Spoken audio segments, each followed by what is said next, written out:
এই মুহূৰ্তত দিবলৈ আন এক গুৰুত্বপূৰ্ণ খবৰ স্কুলৰ মধ্যাহ্ন ভোজনত থাকিব চিকেন বিৰিয়ানী। তামিলনাডুৰ বিজয় থালাপতি চৰকাৰে লৈছে ডাঙৰ সিদ্ধান্ত।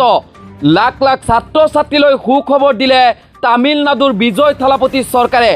চৰকাৰী স্কুলৰ মধ্যাহ্ন ভোজনত যোগ হ'ব বিশেষ মেনু। স্কুলৰ মধ্যাহ্ন ভোজনত পোৱা যাব সোৱাদযুক্ত চিকেন বিৰিয়ানী। সপ্তাহৰ এটা দিনত দিয়া হ'ব চিকেন বিৰিয়ানী। শৰীৰত প্ৰটিন আৰু প্ৰয়োজনীয় পুষ্টি নিশ্চিত কৰাৰ উদ্দেশ্যে এই উপহাৰ দিব তামিলনাডু চৰকাৰে। তামিলনাডুৰ মুখ্যমন্ত্ৰী বিজয় থালাপতিয়ে লৈছে এই ডাঙৰ সিদ্ধান্ত। বৰ্তমানৰ একেঘেমীয়া ব্ৰেকফাষ্ট মেনু আঁতৰাই নতুন পুষ্টিকৰ খাদ্যৰ পৰিকল্পনা কৰিছে তামিলনাডু চৰকাৰে।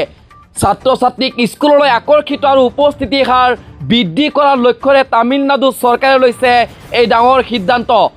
লাখ লাখ ছাত্ৰ ছাত্ৰীলৈ সুখবৰ দিলে তামিলনাডুৰ বিজয় থালাপতি চৰকাৰে। এতিয়াৰ পৰা স্কুলত যোগান ধৰিব চিকেন বিৰিয়ানী। চৰকাৰী স্কুলৰ মধ্যাহ্ন ভোজনত যোগ হ'ব বিশেষ মেনু। স্কুলৰ মধ্যাহ্ন ভোজনত পোৱা যাব সোৱাদযুক্ত চিকেন বিৰিয়ানী। সপ্তাহৰ এটা দিনত দিয়া হ'ব চিকেন বিৰিয়ানী।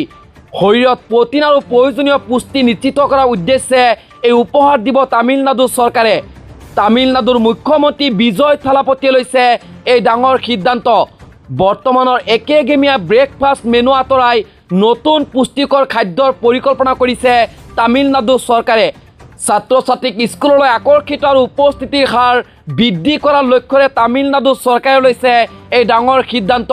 লাখ লাখ ছাত্ৰ ছাত্ৰীলৈ সুখবৰ দিলে তামিলনাডুৰ বিজয় থালাপতি চৰকাৰে।